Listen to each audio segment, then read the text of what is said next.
ఇప్పుడు కేవలం 7,999 up to 10 kgs వరకు బరువు తగ్గి అధిక బరువు నుంచి వచ్చే ప్రధాన సమస్యలను దూరం చేసుకోండి. బాలీవుడ్ లేదు, టాలీవుడ్ లేదు, ఏ వుడ్ లోనైనా హీరోయిజం క్రాస్ ద బార్డర్ గా మారుతోంది.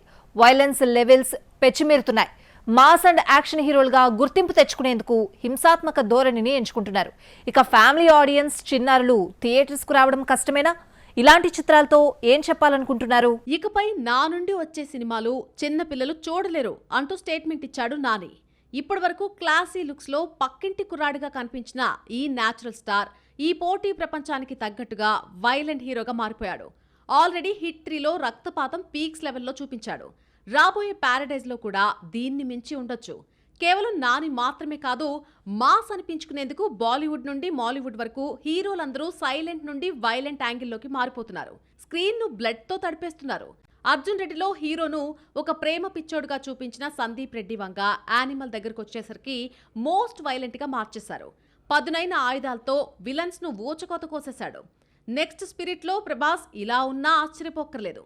అలాగే బాలీవుడ్ నుండి వచ్చిన కిల్ అండ్ బాగీ 4 చిత్రాలు కూడా ఏ సర్టిఫికెట్ చిత్రాలే. Cool script, no hero elevations అంటే మాలీవుడ్ కూడా హింసాత్మక ధోరణి చిత్రాల వైపే అడుగులేస్తోంది.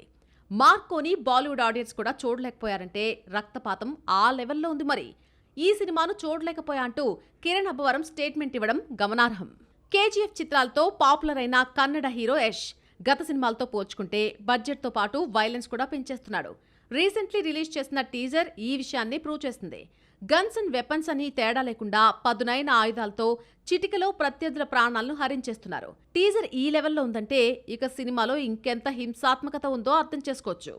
ఇప్పటి వరకు సిల్లీ అండ్ సింప్లీ బాయ్ గా కనిపించిన విశ్వక్ సేన్ కూడా మోస్ట్ వైలెంట్ అవతార్లోకి మారిపోయాడు. తన మెగాఫోన్ పడుతున్న కల్ట్ మూవీ హింస ఉంటుందని డిస్క్లైమర్ ఇచ్చి మరీ వైలెన్స్ చూపిస్తున్నాడు. ఇదొక సర్వైవల్ గేమ్ థ్రిల్లర్ లాగా కనిపిస్తోంది. ఇప్పటి వరకు ఇలాంటి సినిమా ఇండియాలోనే రాలేదు.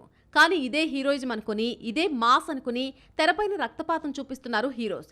ఫ్యామిలీ అండ్ చిల్డ్రన్ దూరం చేసుకుని ఈ సినిమాలతో ఏం చెప్పాలనుకుంటున్నారు? వాళ్ళకైనా తెలుసో లేదో తెలియాలి.